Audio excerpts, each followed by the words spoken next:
하나님께서 오늘 우리에게 주시는 말씀은 고린도전서 15장 20절에서 34절까지의 말씀입니다. 오늘 본문을 통해서 부활의 첫 열매란 제목으로 말씀의 은혜를 같이 나누겠습니다. 그러면 지난 2006년에 다빈치 코드라는 영화가 개봉하고 나서 전 세계적으로 또 기독교계의 큰 비판을 받은 일이 있습니다. 또 이 영화는 2003년에 댄 브라운이라는 소설가가 쓴 그 책을 자료로 삼아서 이제 만든 영화인데, 이 댄 브라운은 빌립 복음서라고 하는 이 위경을 참고하였습니다. 그 내용 안에 보면, 그 소설에 보면 예수 그리스도와 막달라 마리아가 결혼을 해서 사라라는 딸을 낳았고, 그 사라의 후손이 지금의 이제 프랑스인 프랑크의 메로빙거 왕조의 왕과 또 신성 로마 제국의 황제 혈통으로 이어졌다라는 그런 내용을 담고 있습니다. 자, 우리가 알고 있는 사복음서 외에도 또 빌립 복음서, 유다 복음서, 막달라 마리아 복음서 등 이 다른 복음서들도 많이 썼는데, 이 내용들은 대부분 영지주의 이단, 그 당시에 초대교회 이단인 영지주의 사람들이 쓴 그런 복음서였습니다. 위경이라고 하는 것은 이 책들이 잘못된 신학과 또 정보를 담고 있어서 그 66권 우리가 알고 있는 신약에, 특별히 또 27권의 정경에 들어가지 못했을 뿐만이 아니라 외경에도 들어가지 못한 위경들이었습니다. 그러니까 우리가 읽고 있는 이 성경의 내용들은, 신약 27권은 이것을 정경이라고 하는 것이고, 정경 안에 들어가진 못하지만은 우리 참고할 만한 그런 책들을 외경이라고 하는데, 거기에 들어가지 못하는, 그 당시에 돌려서 사람들이 읽는 책들이긴 했지만은 그런 가치가 없는 책들을 우리가 위경이라고 합니다. 자, 이런 책들이 이전에서부터 있었다는 것은 성경의 선교 시대 때부터 예수님의 부활이 거짓이라는 내용을 담고 있거나, 또 이런 것처럼 막달라 마리아와 예수님이 결혼했다라는 그런 내용들이 들어있거나 그렇습니다. 근데 이 내용들은 결국 예수님이 육체로 부활하셨다라는 것을 부인하는 거예요. 영지주의 이단 같은 경우에도 우리 영혼은 중요하지만은 육체는 나쁜 것이다, 이렇게 생각을 하기 때문에 예수님이 육체로 부활하셨다는 것을 받아들이지 않는 겁니다. 그러다 보니 이 고린도 교회 안에도 예수님의 육체의 부활을 받아들이지 않는 그런 사람들이 많이 있었습니다. 자, 뒤집어서 말하면 그만큼 예수님의 이 부활의 내용이 복음의 결정적인 내용이 되고 증거가 된다라는 것입니다. 사람들이 받기 힘들 만큼 그런 예수님의 육체의 부활, 이것이 우리가 온전하게 믿어야 될 복음의 중심 내용입니다. 오늘 앞부분에서는 바울이 만약 죽은 자 가운데서 부활이 없다면 이란 가정으로 논리를 진행했습니다. 죽은 자 가운데서 부활이 없다고 하면 예수님의 부활도 없는 것이고, 예수님의 부활이 없으면 우리가 모든 믿는 것이나 우리가 죄사함 받은 것이나 또 선교하는 모든 일들이나 세워진 교회들이나 사람들의 순교나 이 모든 것이 다 아무 의미가 없어지는 것입니다. 그야말로 기독교 그 자체가 다 무너지는 거예요. 하지만 반대로 이 부활이 사실이라는 것을, 진실이고 진리라는 것을 사도 바울이 여기서 다시 한번 증거합니다. 오늘 본문의 20절에서 22절까지 말씀을 같이 읽겠습니다. 자, 시작. 그러나 이제 그리스도께서 죽은 자 가운데서 다시 살아나사 잠자는 자들의 첫 열매가 되셨도다. 사망이 한 사람으로 말미암았으니 죽은 자의 부활도 한 사람으로 말미암는도다. 아담 안에서 모든 사람이 죽은 것 같이 그리스도 안에서 모든 사람이 삶을 얻으리라. 아멘. 자, 앞에서는 만약 부활이 없었다고 한다면, 예수님의 부활이 사실이 아니라고 한다면 이렇게 가정을 하고서 말을 이어왔는데, 여기서는 예수님의 부활이 분명한 사실이라는 것을 이렇게 증거합니다. 그래서 잠자는 자들이라는 것은 이제 죽은 사람들을 말하는 거예요. 예수님이 잠자는 자들의 첫 열매가 되셨다는 것은 죽은 사람들 가운데서 부활하신 그 최초의 사람이다. 첫 열매다. 부활의 첫 열매다. 이렇게 말씀합니다. 여러분, 그래서 실제적으로 예수님이요, 6월절에 맞춰서 돌아가셨고 초실절에 맞춰서 부활하셨습니다. 그리고 나중에 오순절에 맞춰서 성령님이 오세요. 여러분, 신약 성경의 일들이 이 구약 성경에서 나와 있는 하나님의 역사와 그런 절기와 때와 이런 의미에 맞춰서 다 일어납니다. 그러니까 그냥 막 일어나는 것이 아니에요. 우연히 일어나는 것이 아니라 또 하나님께서 이미 예비하시고 준비하신 그림자 같은 구약 성경을 바탕으로 해서 그것에 대한 열매와 성취로 또 예수님이 이 모든 일을 감당하신 겁니다. 그러니까 구약의 일들이 예수님으로 인해서 예수님의 십자가, 예수님의 부활, 또 이런 일들로 또 다 성취되는 겁니다. 6월절에 예수님이 십자가에 죽으심으로 인해서 예수님이 6월절 어린 양이 되신 거죠.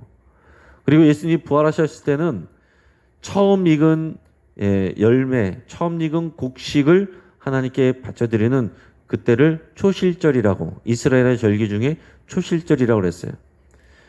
예수님이 그 초실절에 부활하신 겁니다. 그것을 사도 바울은 예수님이 부활의 첫 열매가 되셨다. 여전히 그냥 구약 성경에만 매여 있어서 곡식의 처음 것만 드리는데, 그러나 예수님이 그 진정한 부활의 첫 열매이다 라고 얘기를 하는 겁니다. 그리고 이 부활의 의미를 창조 때의 이 아담과 연관해서 설명을 하고 있어요. 자, 아담 한 사람으로 인해서 이 땅 가운데 사망의 권세가 들어왔습니다. 아담 이후의 모든 사람들은 태어나면서부터 이 사망의 권세에 붙잡혀서 사는 거예요. 그래서 이것이 회복되지 아니하면은 영원한 죽음을 맞이할 수밖에 없다라는 겁니다. 자, 그런데 예수 그리스도 한 사람으로 인해서 예수님이 부활의 첫 열매가 되면서부터 이제 우리는 생명의 권세가 우리 가운데 들어오게 되었다라는 것을 설명하고 있습니다. 자, 바울은 이 부활의 의미를 이제 마지막 때와 연관시켜서 또 설명을 하는데, 예수님으로 인해서 시작된 이 부활의 역사가 마지막 때에 완성이 되는 것입니다. 그러니까 2000년 전에 예수님이 부활하신 이것으로 인해서 생명의 역사가 시작되고 부활의 역사가 시작되고, 이 부활의 역사는 마지막 때에 예수님이 다시 오시고 이 땅이 다 심판받는 그때에 완전히 완성된다라는 것을 설명을 하는 겁니다. 오늘의 복음 말씀에 23절에서 28절까지 말씀을 같이 읽겠습니다. 시작. 그러나 각각 자기 차례대로 되리니 먼저는 첫 열매인 그리스도요, 다음에는 그가 강림하실 때에 그리스도에게 속한 자요, 그 후에는 마지막이니 그가 모든 통치와 모든 권세와 능력을 멸하시고 나라를 아버지 하나님께 바칠 때라. 그가 모든 원수를 그 발 아래에 둘 때까지 반드시 왕노릇하시리니 맨 나중에 멸망받을 원수는 사망이니라. 만물을 그의 발 아래에 두셨다 하셨으니 만물을 발 아래에 둔다 말씀하실 때에 만물을 그의 아래에 두시니가 그 중에 들지 아니한 것이 분명하도다. 만물을 그에게 복종하게 하실 때에는 아들 자신도 그때의 만물을 자기에게 복종하게 하신 이에게 복종하게 되리니 이는 하나님이 만유의 주로서 만유 안에 계시려 하심이라. 아멘. 자, 여기서 부활의 순서를 설명을 하고 있는데요. 먼저는 부활의 첫 열매로 예수님이 부활하셨습니다. 그리고 그 다음에는 누가 부활하느냐? 예수님이 다시 오실 때, 그때에 그리스도에게 속한 자들이 부활하게 될 것이다, 이렇게 얘기하고 있습니다. 예수님이 다시 오셨을 때 그리스도에게 속한 자들이 부활하게 되고, 자, 이때는 아직 이 땅의 종말이 완성되는 때는 아닙니다.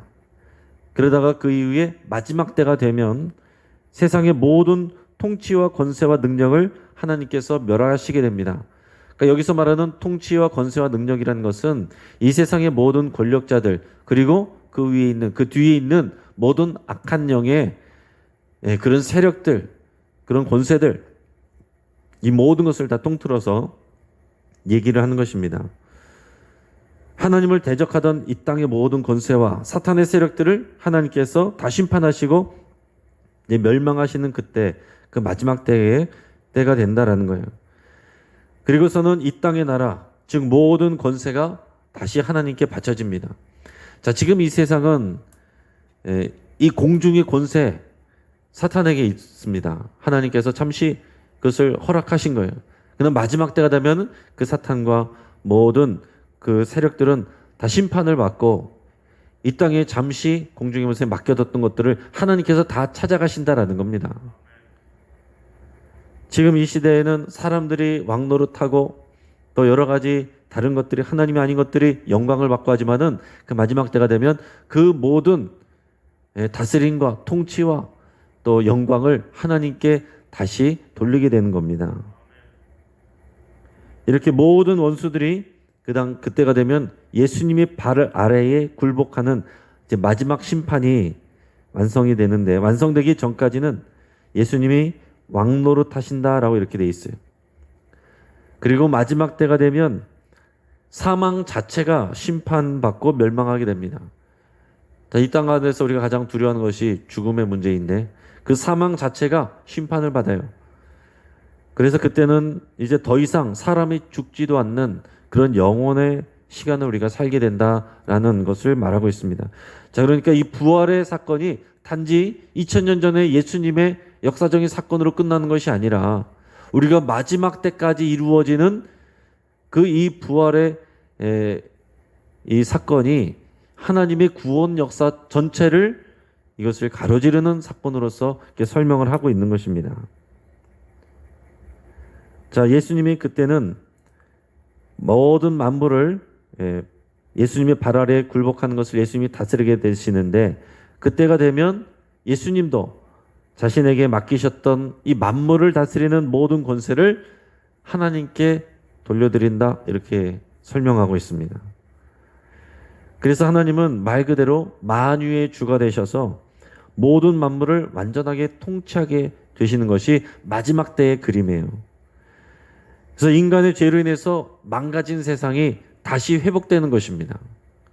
그러니까 창조 때 원래는 모든 만물을 하나님께서 창조하시고 모든 만물이 하나님의 뜻대로 이루어지고 하나님의 질서 가운데서 있게 되고 또 하나님과 사랑의 관계 가운데 있었던 그런 모습이었는데, 인간의 죄로, 아담 한 사람의 죄로 인해서 모든 것이 망가지고 이 땅 가운데 저주가 오고 질병이 오고 이 사망의 권세가 오고 그것이 우리에게 두려움이 되고 이런 모든 악한 것들이 이 땅을 점령하게 됐는데, 예수 그리스도가 오셔서 이제 부활의 첫 열매가 되심으로 해서 이제 세상에 이 땅 가운데 생명의 역사가 시작이 되었고, 지금 우리가 살아가는 이 시대는 이 죽음의 역사와 시작된 이 생명의 역사가 이 공존하는 세상 속에서 우리가 살아가는 거다 말이죠.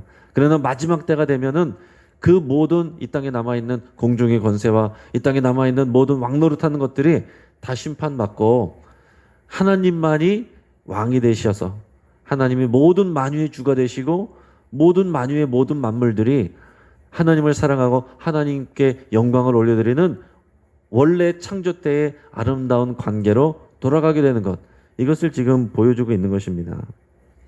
여러분, 우리는 예수님의 부활을 생각할 때 이런 그림까지 마음에 두셔야 된다라는 거예요. 사도 바울이 그것을 지금 설명을 하고 있는 겁니다. 예수님이 육체로 부활했느냐 안 했느냐 이거 갖고 있을 때가 아니고, 그 예수님의 부활 부활 그 자체를 어서 믿고, 그리고 이 부활은 마지막 때까지 이루실 하나님의 구원 역사에 완전한 보증이다라는 것을 믿음으로 이것을 받아야 된다라는 것을 지금 계속 설명을 하는 거예요. 그러면서 이제 이 부활과 관련해서 이런 믿음을 가지면, 부활과 관련된 이런 믿음을 가지면 우리는 어떤 마음과 어떤 자세로 살아야 되는가 하는 권면들을 하고 있습니다. 먼저 우리 29절 말씀을 읽어보겠습니다. 같이 시작. 만일 죽은 자들이 도무지 다시 살아나지 못하면 죽은 자들을 위하여 세례를 받는 자들이 무엇을 하겠느냐? 어찌하여 그들을 위하여 세례를 받느냐? 아멘. 자, 이 말씀은 좀 해석하기 어려운 난해 구절인데, 이것은 부활과 세례에 대해서 얘기를 하고 있습니다. 자, 쉽게 설명을 하면 정확하게 해석하기는 쉽지 않고 여러 가지 다양한 해석의 시도들이 있는데 우리가 이해하기 쉽게 설명하면 이렇습니다. 이 내용은 어떤 거냐면 이 고린도 교회 안에 부활을 믿지 않는 사람들이 있었습니다. 그렇죠? 내가 십자가는 믿는데 죄 사함 받았다는 것을 믿겠는데 예수님의 부활은 못 믿겠다. 이런 사람들이 있었다는 얘기죠. 그런데 그러면서도 그런 사람들이 세례를 받았습니다.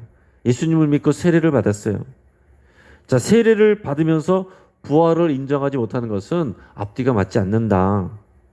이것을 얘기를 하고 있어요. 그러므로 세례를 받는 자들은 모두 예수님의 부활을 인정하라라는 그런 얘기로 여러분께서 받아들이시면 되겠습니다. 자, 그 다음은 30절에서 32절 우리 중간까지 읽겠습니다. 저희 시작. 또 어찌하여 우리가 언제나 위험을 무릅쓰리요. 형제들아, 내가 그리스도 예수 우리 주 안에서 가진 바 너희에 대한 나의 자랑을 두고 단언하노니 나는 날마다 죽노라. 내가 사람의 방법으로 에베소에서 맹수와 더불어 싸웠다면 내게 무슨 유익이 있으리요? 아멘. 여기까지요. 자, 이것은 부활과 고난에 대해서 얘기를 하고 있습니다. 우리 고난의 문제. 자, 사도들이 언제나 이 생명의 위협을 무릅쓰고서도 이렇게 선교를 하는 것은 부활을 믿는 믿음, 부활에 대한 소망이 있기 때문이라고 설명을 하는 겁니다. 이 부활이 있으니까 내가 이렇게 고난이 있어도 이 일을 하는 것이지, 부활의 소망 없으면은 내가 어떻게 일을 하겠느냐? 내가 뭐하러 이런 고생을 사서 하겠느냐? 그것을 지금 말하고 있는 것입니다. 그러면서 여러분 앞에서 내가 자랑할 것은 나는 날마다 죽노라. 내 생명을 날마다 건다라는 거죠. 그 생명의 위험 앞에 나는 날마다 선다는 것입니다. 나는 날마다 죽노라. 그러니까 나는 살기 위해서 사는 것이 아니라 정말 이 부활의 소망을 위해서 산다라는 것을 얘기를 하고 있는 겁니다.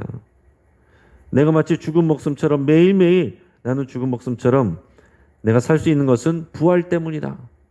이것을 얘기합니다. 자, 에베소에서 바울이 핍박을 받으면서도 견뎌냈습니다. 그 일을 오늘 여기서도 표현하는데 그것을 에베소에서 맹수와 더불어 싸웠다, 이렇게 싸웠다면 이렇게 표현하고 있습니다. 그것은 실제로 맹수와 싸운 것이 아니고 이제 은유적인 표현으로서 사도 바울을 대적하고 고소하고 핍박하던 사람들, 그 사람들을 맹수라고 이제 표현을 하는 겁니다. 그 사람들하고 내가 싸웠을 것이다. 내가 피튀기가 싸웠을 것이다. 법정 가서 고소하고 피튀기가 싸웠을 것이다 얘기하는 거예요. 부활이 없었다면. 그러나 내가 부활의 소망이 있으니까 이런 사람, 세상 사람들의 그런 방법으로 대항하지 않았다. 그것을 말하는 겁니다. 부활의 그 능력, 부활의 약속을 믿으면 현재의 고난은 다 작은 것이 되는 것입니다. 이것이 사도 바울의 고백이에요. 여러분, 우리가 신앙생활하면서 교회 안에서 여러 가지 어려움이 있고 부딪히고 또 문제도 생기고 갈등도 있고 어려움이 있지만 여러분, 부활을 묵상하면, 부활 위에 서면 그것들 다 아무것도 아니다라는 것입니다. 나는 날마다 죽노라 선언하면 되는 거예요. 내가 다른 사람들처럼, 일반 세상 사람들처럼 그것을 가지고 내가 정말 사람들과 싸우고 다투고 누가 오르냐 하고 그러지 않는다라는 거예요. 나는 오직 부활의 소망을 가지고 나는 날마다 죽노라 외치면서 앞을 향해서 달려간다, 그 얘기를 하는 것입니다. 그러면서 고린도 교회 성도들 안에 서로 싸우고 분쟁하고 또 누가 옳으냐 틀리냐 이거 얘기하고 있을 때에 부활의 소망 가운데 서라. 부활의 소망 가운데 서면 일반 세상 사람들 하는 것처럼 똑같이 그런 모습으로 살 수가 없다라는 것을 말하고 있는 겁니다. 자, 그 다음에는 32절 후반부터 34절까지 같이 읽겠습니다. 시작. 죽은 자가 다시 살아나지 못한다면 내일 죽을 터이니 먹고 마시자 하리라. 속지 말라. 악한 동무들은 선한 행실을 더럽히나니 깨어 의를 행하고 죄를 짓지 말라. 하나님을 알지 못하는 자가 있기로 내가 너희를 부끄럽게 하기 위하여 말하노라. 아멘. 자, 여기서는 부활과 거룩한 삶에 대해서 얘기를 하고 있습니다. 자, 부활이 없다고 한다면 이 세상의 삶이 전부이니까 그러면은 그냥 먹고 마시고 즐기자, 이 말이 맞는 거죠. 뭐하러 애써서 그렇게 우리가 희생하면서 서로 참아주면서 그렇게 살아야 됩니까? 힘들게 이 새벽에 나와서 뭐하러 그렇게 삽니까? 그냥 우리가 먹고 마시고 즐기자 하는 내용들을 그냥 우리가 받아들이고 그렇게 살면 되는 거 아니겠어요? 그러나 그것이 아니다라는 거죠. 속지 말라 이렇게 얘기하고 있습니다. 세상은 끊임없이 우리에게 그걸 얘기를 하고 있어요. 그러나 속지 말라. 악한 동무들은 선한 행실을 더럽힌다. 그러니까 악한 동무들은 어떤 사람들이에요? 부활을 모르고 부활을 믿지 아니하면서 먹고 마시고 즐기자 이 세상이 전부다. 뭐하러 그렇게 사냐? 예수 믿는다고 살면서 뭐하러 그렇게 구질구질하게 사냐? 이렇게 말하는 우리 주변의 모든 음성에 속지 말라고 얘기를 하는 것입니다. 그러면서 깨어서 의를 행하고 죄를 짓지 말라. 이 모든 것은 부활의 소망 때문에, 부활의 약속이 사실이기 때문에, 진실이기 때문에, 진리이기 때문에 사도 바울이 이렇게 권면을 하는 거예요. 사도 바울도 이렇게 또 참고 또 그럼에도 불구하고 또 믿음 안에서 나가는 것은 본인 자신도 먹고 마시고 즐기고 편하게 살고 싶지만 내가 그럴 수 없는 것은 분명한 부활의 소망, 마지막 때까지 이루실 이것이 있기 때문이다 라고 말하는 것입니다. 여러분, 우리가 부활을 생각하면 무엇까지 생각해야 되냐? 마지막 때에 하나님의 심판, 이것까지 부활과 연결해서 생각을 해야 된다는 걸 얘기를 하고 있는 거예요.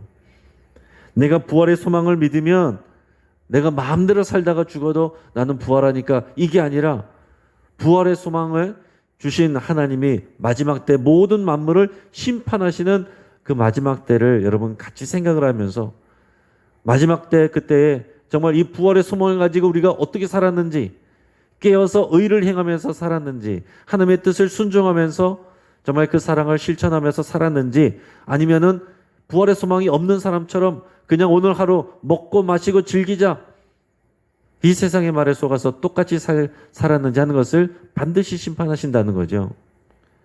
그러니까 이 부활을 믿으면 우리는 깨어서 의를 행하고 하나님이 기뻐하시는 일들을 위해서 우리가 전진해야 된다라는 것을 권면을 하고 있습니다. 자, 이제 말씀을 마칩니다. 예수님은 부활의 첫 열매가 되셔서 우리에게 생명의 역사를 시작하시고 열어주셨습니다. 우리가 이런 부활을 믿으면 고난을 기꺼이 이겨낼 수가 있습니다. 그리고 이 부활을 믿으면 죄를 멀리하고 의로운 삶, 거룩한 삶을 추구해야 되고 그렇게 할 수 있습니다. 오늘 이 부활에 대한 분명한 이 신뢰와 소망이 저와 여러분 가운데 있기를 주의 이름으로 축복합니다. 같이 한번 기도하겠습니다. 이 시간 우리 말씀을 붙잡고 기도할 때에 이 부활의 소망으로 살아가기를 여러분 기도하고 결단할 수 있길 바랍니다. 이 부활의 의미와 부활의 기쁨, 부활의 능력을 더 알게 해달라고 여러분 그렇게 기도하기 바랍니다. 부활 신앙으로 지금의 고난을 이겨낼 수 있도록 여러분 기도하시기 바랍니다. 부활을 더 깊이 묵상하면 묵상할수록 우리의 문제들은 작아지게 되어 있습니다. 문제에 집중하지 마시고 부활의 약속, 부활의 소망, 부활의 능력에 집중하여 기도하실 수 있길 바랍니다. 또 부활 신앙으로 죄와 싸워서 이기는 삶이 되기를 여러분 기도하시고 우리가 부활 소망을 말하면서 죄와 더불어 살아갈 수가 없습니다. 하나님이 기뻐하시지 않는 것들, 세상이 말하는 것들, 그런 것들에 내가 손잡고 있는 것, 하나님이 기뻐하시지 않는 것은 모든 모양이라도 다 내밀한 것이라도 다 끊어버리기로 여러분 결단하시기 바랍니다. 교회는 다니지만 부활 소망이 없이 사는 그런 성도님들이 있습니다. 진정한 복음을 깨달아 알고 부활의 소망으로 살도록 여러분 위해서 함께 기도하겠습니다. 우리 환호를 위해서 기도할 때 우리 김정은, 김민나 집사님의 셋째 아들 우리 김일의 어린이가 저번에 다리 수술했는데 또 벌어진 부분이 있고 염증이 생겨서 오늘 다시 재수술을 합니다. 오늘 수술이 또 전신 마취를 하고 하는 부분인데 잘 진행되고 이거 해도 잘못하면 다시 염증이 생기고 다시 할 수도 있다고 합니다. 여러분 위해서 다시 하는 일이 없이 이번에 깨끗하게 날 수 있도록 위해서 같이 기도해 주시고 김정자 원사님 눈 수술 이후에 또 김성래 입사님 암 수술 이후에 또 김영업 성도님 혈관 수술 이후에 김차심 성도님 뇌출혈 치료 이후에 우리 모든 일들에 하나님께서 쾌유함을 부어주시도록 위해서 기도하시고 황복희 집사님 황수경 성도님 우리 항암 치료와 방사선 치료하고 있습니다. 차명근 집사님 방사선 치료 이후에 몸에 부종이 와서 어려움이 있습니다. 국상호 성도님, 김관호 집사님, 박범진 청년, 김동욱 청년 한 사람 한 사람 여러분 다 떠올리시면서 하나님 앞에 또 치유를 위해서 함께 기도하면 좋겠습니다. 또 금요 기도회입니다. 오늘 성령 충만한 은혜와 역사가 임하기를 위해서 함께 기도하시고, 어제는 6.25 한국전쟁 70주년이 되는 날이었는데 이 땅의 분단의 비극이 속히 종식이 되고 갈등과 분쟁이 그치고 복음으로 통일되기를 위해서 함께 기도하기를 원합니다. 여러 가지 기도 제목을 가지고 하나님 앞에 주여 한번 간절히 부르짖고 합심해서 함께 기도하겠습니다.